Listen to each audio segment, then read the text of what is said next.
Los enfoques grupales e institucionales tienen su origen en el campo de la organización del trabajo. Los problemas organizacionales y laborales exigieron cada vez más un estudio sistemático de aspectos relativos a los grupos y a las instituciones. Este estudio hizo que la atención se recentrara en temas como la subjetividad, las interacciones, las normas, las reglas e incluso las relaciones de poder. Todo esto acabó estudiándose por sí mismo y ya no solo en el marco de la organización del trabajo. Sin embargo, como ya lo dije, podemos decir que todo empieza en el plano laboral y organizacional.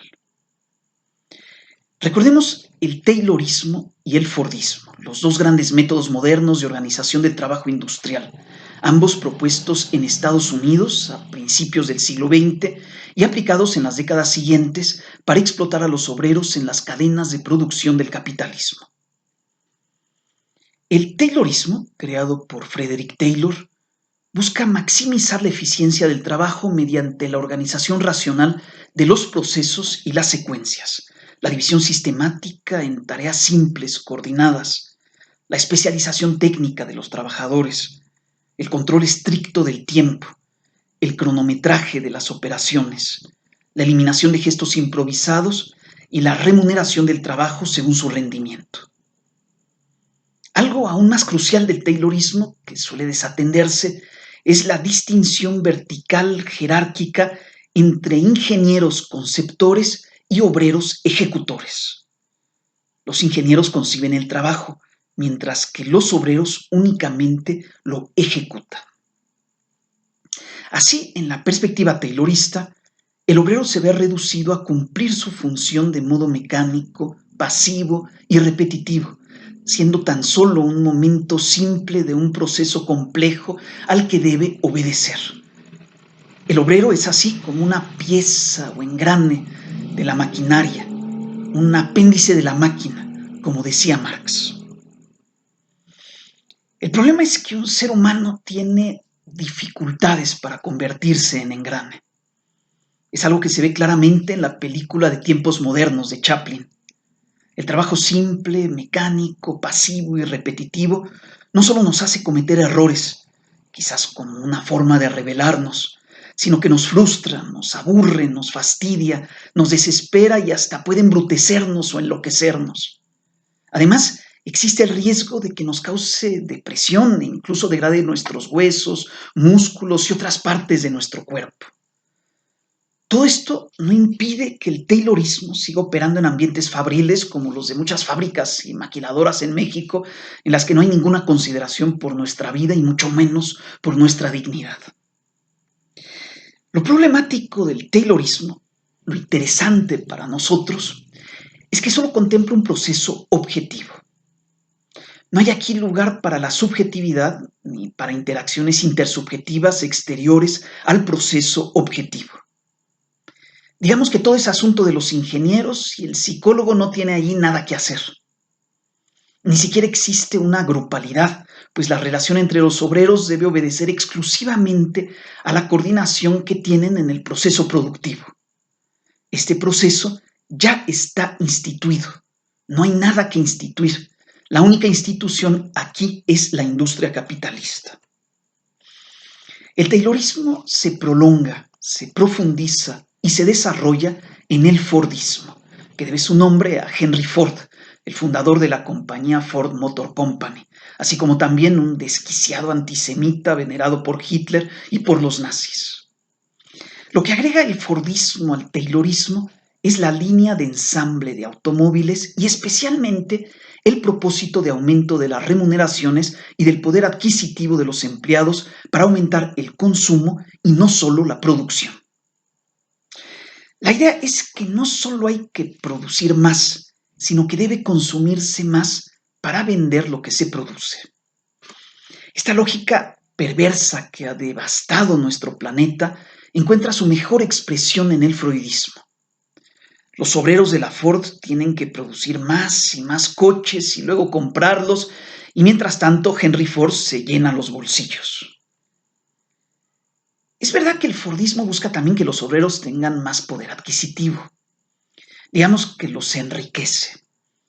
Pero se trata de la riqueza típicamente estadounidense, que es una forma de miseria, pues tan solo se tiene lo que debe darse para mantener en funcionamiento el consumo necesario para el capitalismo, lo que termina desembocando en esa posesión puramente crediticia en la que nuestro supuesto dinero va de los bancos a las tiendas y a las fábricas sin que siquiera lo toquemos. Todo esto no importa, lo importante es que se consuma lo que se produce. Ford comprende a principios del siglo XX algo que Marx ya había comprendido a mediados del siglo XIX. Lo que ambos comprendieron es que el capitalismo no puede solo producir objetos para los sujetos, sino que debe producir a sujetos para los objetos, para comprarlos, para consumirlos. Ford entiende que debe producir a los consumidores además de producir los productos. El propósito de aumento de la producción buscado por el Taylorismo se completa en el Fordismo con un propósito de aumento del consumo.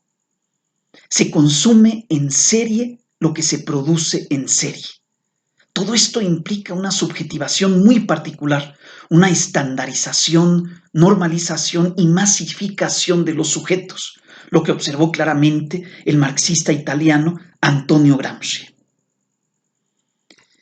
Gramsci nos muestra cómo el Fordismo está en el fundamento de un modelo social y político como el de los Estados Unidos en el siglo XX. La sociedad urbana estadounidense de masas y de consumo, que tiene complejas implicaciones políticas y que se ha exportado a México y a otros países, se configura en ambientes como los de las fábricas de Ford. El Fordismo no es entonces únicamente una forma de organización del trabajo, sino una forma de estandarización de la subjetividad y también, evidentemente, de la grupalidad y de la institucionalidad. Los grupos y las instituciones deben corresponder a los sujetos que no solo producen en serie, sino que se producen en serie. La grupalidad que les corresponde es la masa horizontal, sin liderazgo ni modelo identificatorio, como la que impera en Estados Unidos y a la que se refiere Gramsci. Esta masa horizontal fordista, la masa típicamente estadounidense, está hecha de seres como los borregos y no como los primates. Es rebaño y no horda como la masa vertical freudiana, la europea bien representada por los atroces nazis o los maravillosos bolcheviques. Todo esto fue comprendido por Gramsci, que se refirió explícitamente a la teoría freudiana de los grupos y de las instituciones. Mientras que la masa de Freud necesita de líderes como Lenin o Hitler y de instituciones como el Partido Comunista y el Partido Nacional Socialista, la masa de Ford no requiere sino de formas liberales o neoliberales de institucionalidad como el Congreso de Estados Unidos o las innumerables iglesias protestantes. No es necesario que estas formas de institucionalidad sean muy importantes, que tengan un sólido fundamento grupal o social, porque tan solo sirven para disimular aquella institución que subyace a todas las demás en los Estados Unidos, que es el capitalismo, el mismo que domina subrepticiamente las demás instituciones a través de lógicas subjetivantes como la del Fordismo. La institución fordista no es más que una expresión del sistema capitalista institucionalizado con su Estado burgués y con sus aparatos ideológicos en los que se convierten las demás instituciones. A diferencia del Taylorismo, que solo era un modelo organizacional y laboral, el Fordismo es un enfoque grupal e institucional con efectos en la subjetividad, en las interacciones, en las normas, las reglas, incluso las relaciones de poder. Todo esto se encuentra inserto en la despiadada lógica del sistema capitalista, en la que únicamente interesa beneficiar al capital, por lo general a costa de los seres humanos y de la naturaleza, pues implica una intensificación del trabajo, de la producción y del consumo que es tan perjudicial para los trabajadores como para los consumidores y para el planeta. El Fordismo produce necesariamente consumismo, despilfarro, crecimiento sin límites y resultante devastación del planeta, enajenación del ser humano, reducción de su vida a la condición proletaria de fuerza de trabajo del sistema. Una variante más actual del Fordismo se encuentra en el llamado Toyotismo, llamado así porque surge en las fábricas de Toyota en Japón. En comparación con el Fordismo, el Toyotismo solo tiene la ventaja de evitar el despilfarro, muda en japonés, pero no deja por ello de aniquilar a los trabajadores, sumiéndolos en la desesperación, como lo ha mostrado muy bien Satoshi Kamata. Un modelo que sí parece romper más con el Fordismo es el llamado Udevalismo, denominado así por la fábrica de Volvo en Uddevalla, en Suecia.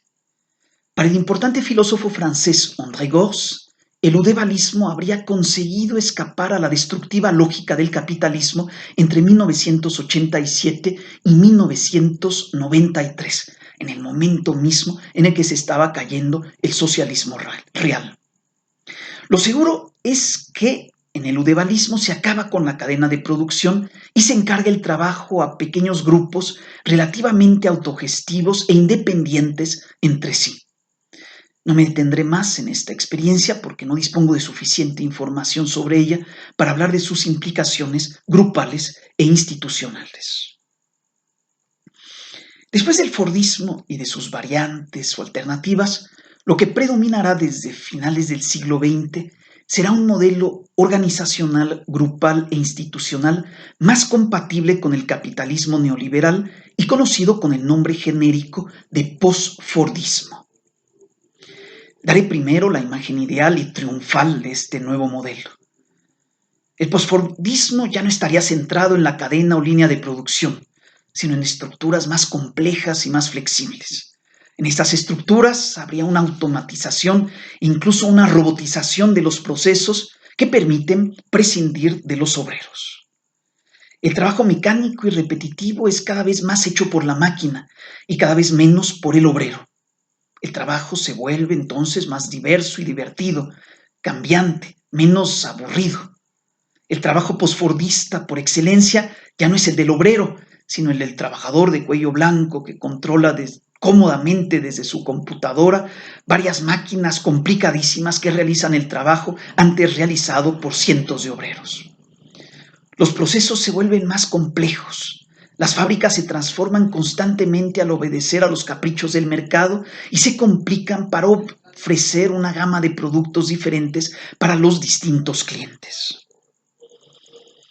En el aspecto social y grupal, aparentemente el postfordismo deja atrás la estandarización y masificación de los sujetos, ya que sus trabajos y sus consumos se tornan variables y diversos.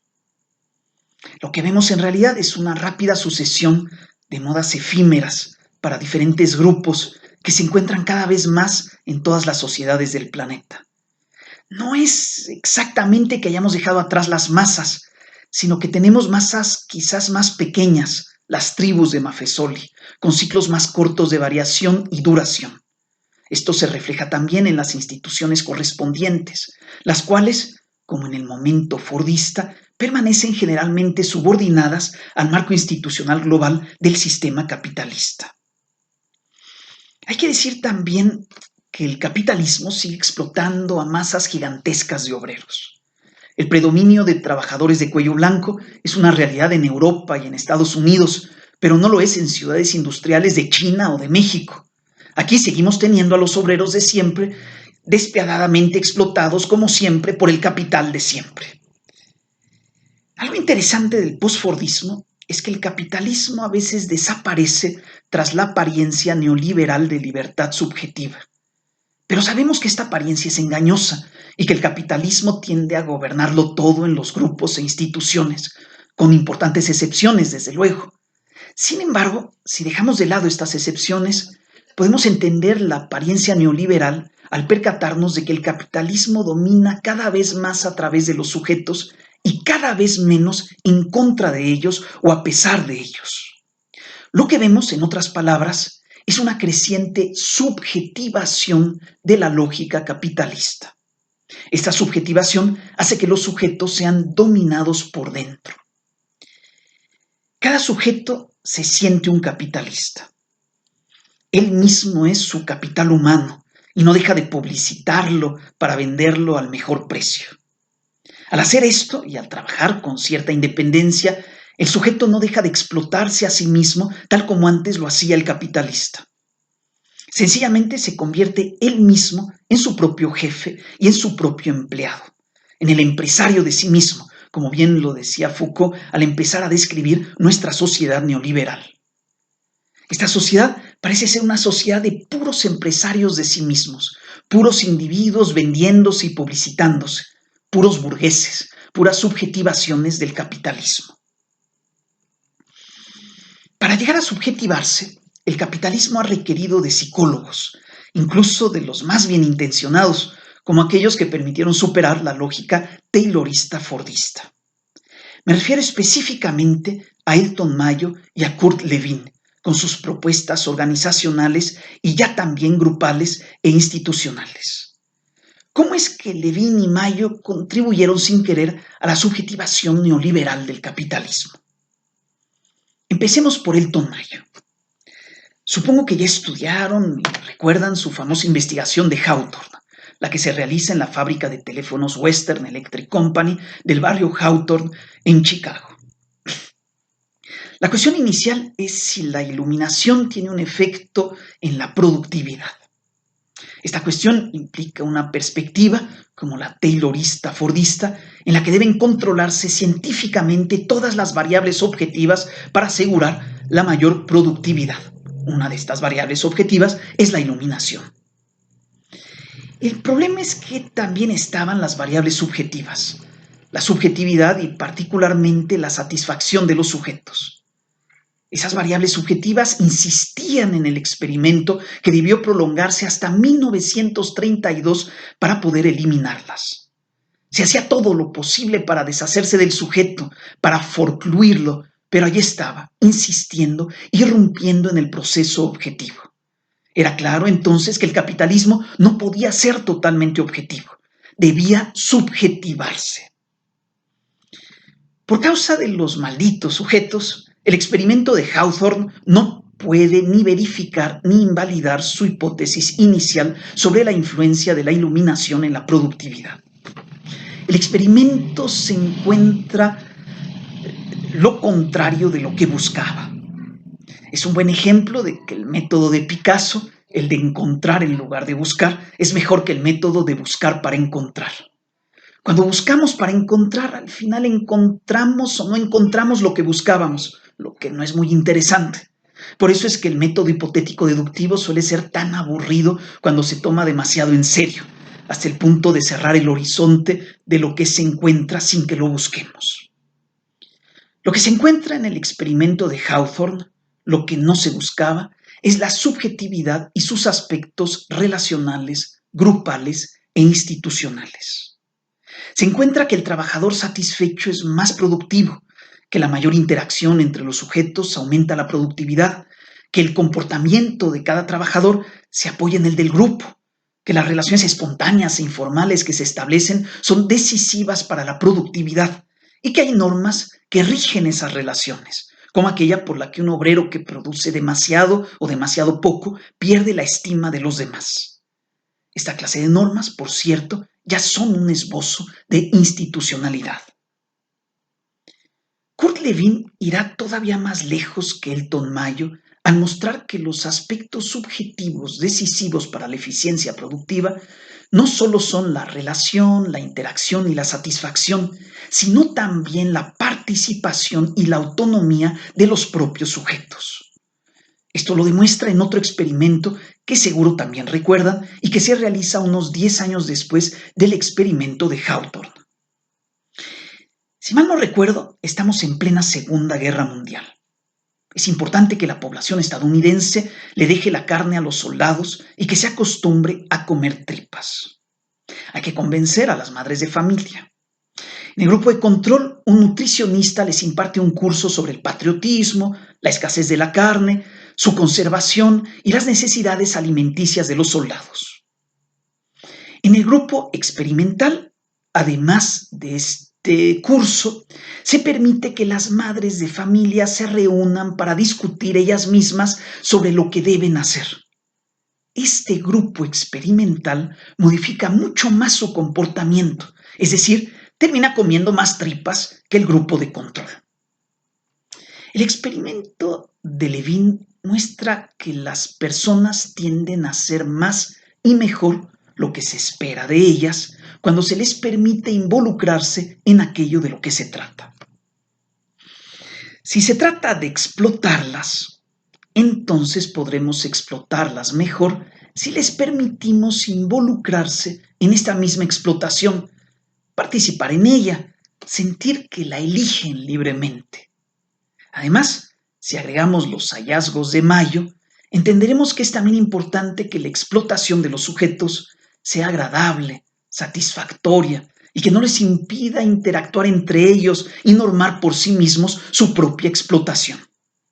Tenemos aquí, de manera clara, la matriz en la que se gesta el sujeto del postfordismo, el sujeto neoliberal, el que se explota alegremente a sí mismo, o más bien, el que se encarga de su propia explotación por el capitalismo. Lo que estoy diciendo no es claro ni para Elton Mayo ni para el maravilloso Kurt Lewin. Al final de su vida, Mayo realizará una interesante crítica de algunos aspectos del capitalismo, mientras que Levin buscará simplemente, según sus propios términos, la humanización del sistema de Taylor. El problema es que este sistema es el capitalismo, y si el capitalismo se humaniza, no deja de ser aquello atroz que es, sino que simplemente se apodera internamente de la humanidad, de los sujetos, como ha ocurrido en el neoliberalismo. Dos grandes hallazgos de Levin fueron que los trabajadores aplican mejor las decisiones que ellos mismos toman y que sus decisiones pueden ser mejores que las de los expertos.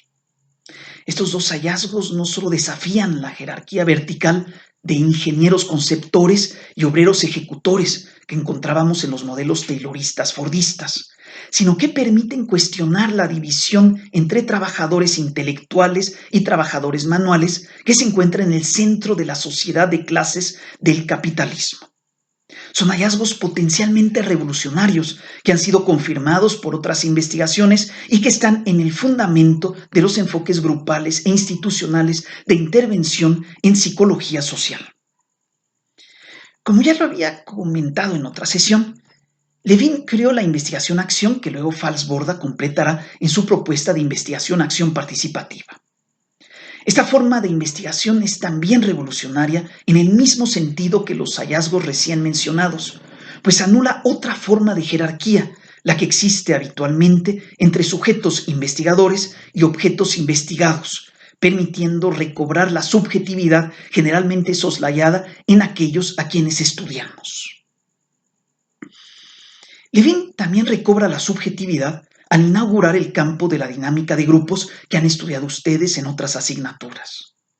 Les recuerdo que la dinámica de grupos, tal como se realiza en la actualidad, emplea técnicas en las que se busca desplegar libremente la subjetividad de los participantes. En la lluvia de ideas, por ejemplo, se favorece la creatividad de cada sujeto, así como en el simposio, el seminario y la discusión en panel, se estimula la expresión, la comunicación, la crítica, la defensa y argumentación de las propias ideas. Incluso en el juego de roles se enseña a los sujetos a adoptar otras posiciones subjetivas y así respetar y reconocer la subjetividad de los otros. La revalorización de la subjetividad propia de los enfoques grupales e institucionales herederos de Levin habrá de acentuarse en otros enfoques propiamente institucionales que se desarrollan de modo paralelo en el contexto francés. Es el caso de la psicoterapia institucional de François Tosquel, en la que se reconoce que la institución psiquiátrica es causante de muchos de los sufrimientos de los pacientes, por lo cual hay que tratar a la institución, y para tratarla se apuesta a la subjetividad de los pacientes, a su autogestión, a su actividad instituyente, por la que pueden instituir nuevas formas de institucionalidad menos violentas, menos dañinas, menos patógenas. Tenemos aquí un ejemplo radical de triunfo de lo subjetivo, de los sujetos instituyentes sobre lo objetivo, sobre lo ya instituido. La misma radicalidad puede observarse en la pedagogía institucional de Fernand Rouy, Raymond Fonvielle, Georges Lapassade y René Luron. La subjetividad que aquí se revaloriza es la de los estudiantes. Se intenta recobrar esta subjetividad a través de una democratización del ámbito escolar, así como formas de autogestión y de relación horizontal entre maestros y estudiantes, evitando posiciones directivas. La revolución de la pedagogía institucional en Francia, como ven, es profundamente consonante con la revolución de la pedagogía crítica impulsada por Freire en América Latina.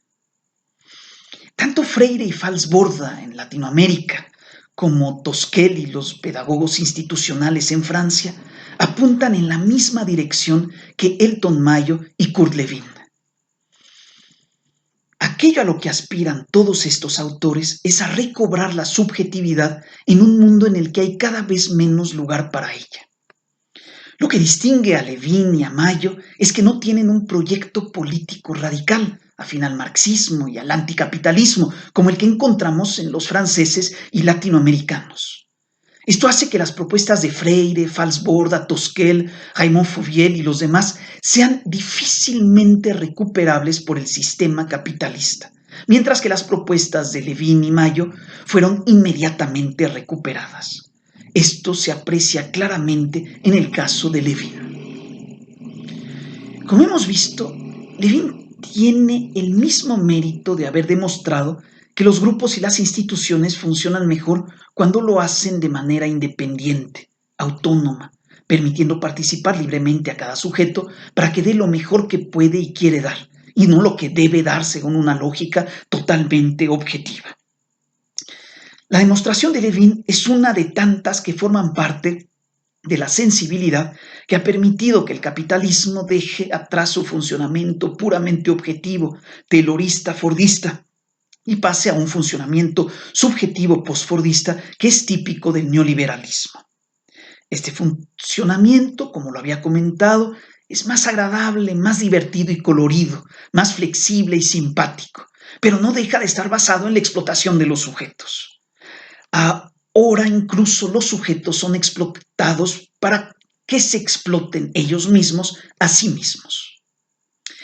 El capitalismo se subjetiva, pero no deja por ello de ser algo objetivo, ajeno a los sujetos, que los enajena por ello interiormente.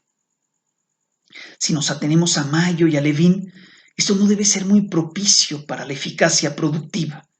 Es algo que vemos ahora que el neoliberalismo postfordista está entrando en crisis, provocando nuevas formas de insatisfacción, ansiedad, estrés, depresión, cansancio crónico, somatizaciones diversas e incluso debilidades inmunitarias que tienen costos altísimos, no solo para la sociedad, sino también para la producción económica. Tal vez estemos llegando a un punto en el que el capitalismo, además de ser tan destructivo como lo ha sido siempre, se muestra improductivo, nocivo para la producción. Quizás esto se explique por su dificultad cada vez mayor para operar de manera subjetiva, porque los sujetos ya no se dejan entrampar tan fácilmente con esas estrategias con las que el capital intenta absorberlos, haciéndoles sentir empresarios o parte de la empresa que los explota. No pienso que nosotros nos hubiéramos dejado seducir con tanta facilidad como los sujetos de los experimentos de Lewin y Mayo. Para bien o para mal, nos hemos vuelto más desconfiados. Conocemos las trampas del capitalismo neoliberal postfordista.